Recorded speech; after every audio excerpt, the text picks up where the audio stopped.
izihe nyigisho abateza jenoside batangaga kugira ngo natwe tuzirinde? Ikibazo nari mfite mwatubwiye yuko abanyamahanga baje ariko igitekerezo cya jenoside cyatangiye.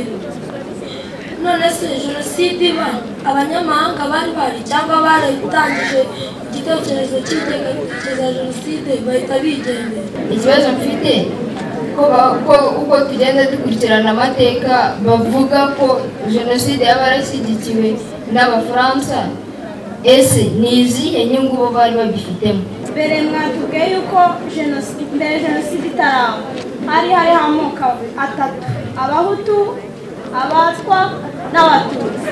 None ikibazo mfite, jenoside yakorewe Abatutsi, ese n'Abatwa bapfagamo cyangwa Abatutsi? Nako Abahutu ko Habyarimana yari ashyigikiye jenoside kuki bamwishe?